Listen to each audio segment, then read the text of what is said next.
রাধে রাধে, হরে কৃষ্ণ। নমস্কার প্রিয় বন্ধুরা, রাধারানীর সংসার থেকে স্বাগত জানাই। আজকে আমি বানাবো পুঁই ডাঁটার ভাপা। তবে আপনারা নরম নরম ডাঁটাকে রান্না করে খান। তবে আজকে আমি নিয়ে এসেছি, দেখুন এইখানে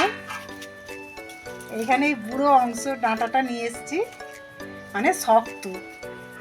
আপনারা দেখতেই পাচ্ছেন যে কোন ডাঁটাগুলো। এই ডাঁটাটা খুব সুন্দরভাবে একটু প্রেসার কুকারে ভাপিয়ে নিয়ে আমি এটা ভাপা করব। তবে ভিডিওটা প্রথম থেকে শেষ পর্যন্ত দেখতে থাকুন।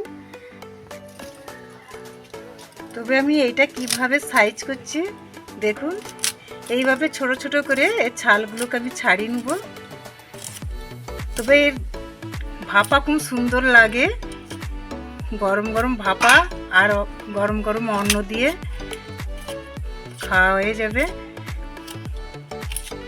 আর আমি কি কি দিয়ে এইটা বানাবো আমি দেখাবো পরে। তবে এটা আমি সাইজ করে নিই আগে।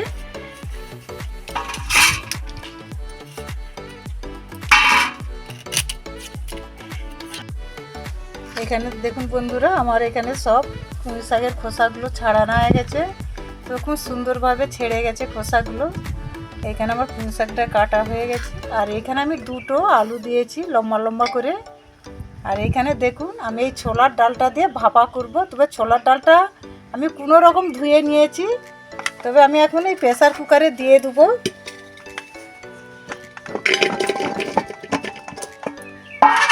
আর ছোলার ডালটা উপরেতে দিয়ে দিচ্ছি।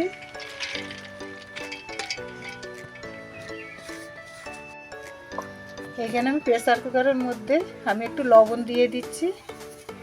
আর এখানে হালকা করে জল কম করে দেবো, কেন এটা প্রেসার কুকারে সিদ্ধ হবে। আমি এখন গ্যাসেতে এটা চাপিয়ে দিয়ে আসবো। এসে আমি কি কি মশলা এতে ব্যবহার করব আমি সেইটা দেখিয়ে দেবো। দেখুন বন্ধুরা, এখানে আমি কি কি উপকরণ নিয়ে এসেছি। এইখানে আমি নিয়ে এসেছি এলাচ, জিরে, পোস্ত, সর্ষে, আর এখানে আছে বাদাম। আমি এটা বেটে নেবো। আর এইখানে আছে কাশ্মীর লঙ্কা গুঁড়ো। তবে কাশ্মীর লঙ্কা গুঁড়োটা দিলে ভালোভাবে কালারটা এসে যাবে। আর এখানে আছে হিং, আর একটা শুকনো লঙ্কা, তেজপাতা, টমেটোর কাঁচা লঙ্কা, ধনে পাতা, ঘি, আর আদা, হলুদ। আমি এইটা দিয়ে বানাবো। তবে আমি এখন মশলাটা বেটে নেবো।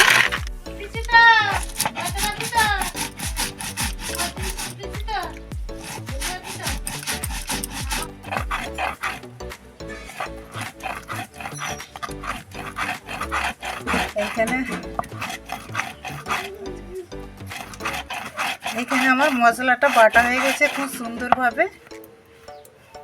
আমি মশলাটা এবার তুলে নেব।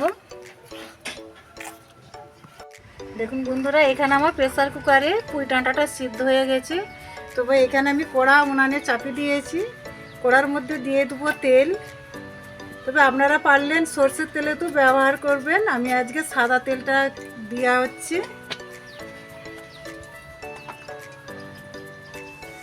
আচ্ছা, তেলের মধ্যে দিয়ে দিচ্ছি আমি 5 ফোড়ন। আর দিয়ে দিচ্ছি আমি একটা গোটা লঙ্কা। আর দিয়ে দেবো তেজপাতা দুটো।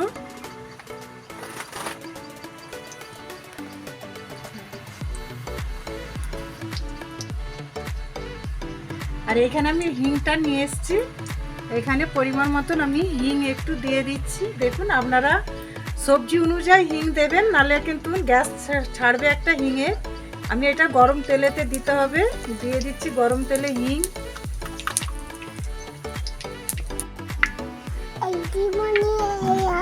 দিয়ে দিচ্ছি আদা কুচি।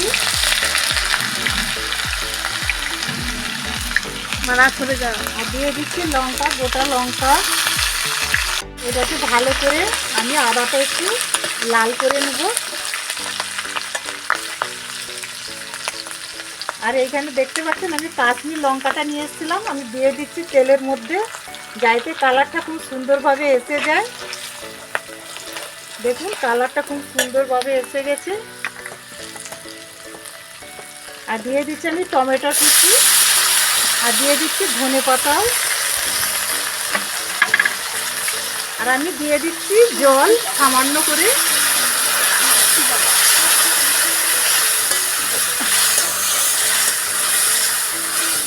এখানে দেখুন বন্ধুরা, খুব সুন্দরভাবে একটা কালার এসে গেছে।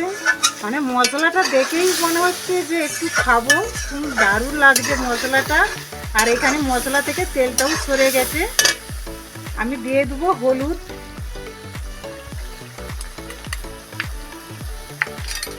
একটু আমি এটা নেড়ে নেবো। দেখছেন কালারটা কত সুন্দর এসে গেছে।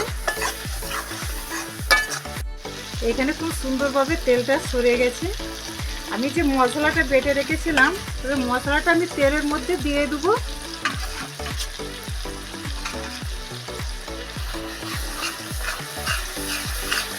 বাহ, খুবই সুন্দর কালার এসছে। দেখুন, অনেকে বুড়ো ডাঁটা খেতে চায় না, বলে এই গালে ফুচে যাবে। তবে আপনারা এইভাবে রান্না করে পদ্ধতিতে করবেন, দেখবেন হেভি সুন্দর, একদম মাছ মাংস ছেড়ে রেখে দিয়ে তবে নিরামিষ রান্না খাবেন। এবার আমি দিয়ে দিচ্ছি মশলার মধ্যে জলটা। তবে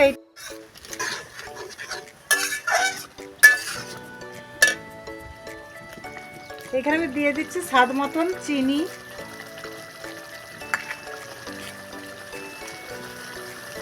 তবে আগে আমি লবণটা দিয়েছিলাম, এখানে পরিমাণ মতন কম করে লবণটা দিচ্ছি।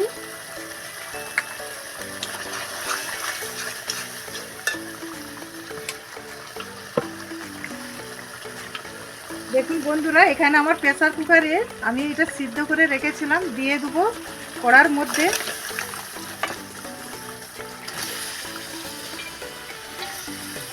ডালটাও খুব ভালোভাবে সিদ্ধ হয়ে গেছে।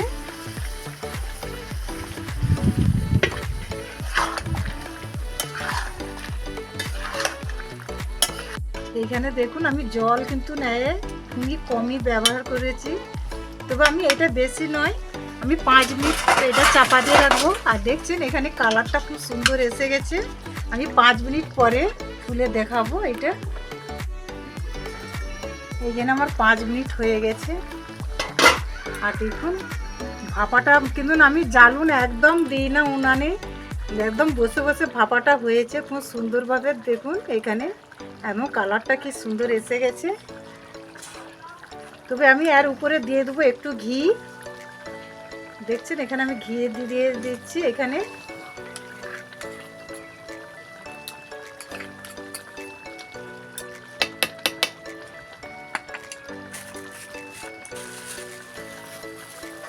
আর এটা সব রকমের মশলা আছে, তবে এটা জিরের ভাগটা বেশি, তবে জিরের ভাগটা এটা বেশি দিতে হবে।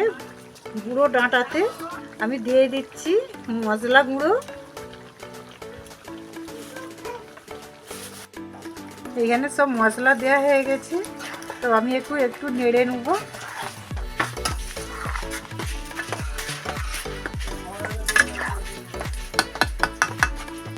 আমি এবার ঢেলে নেব দেখুন থালার মধ্যে।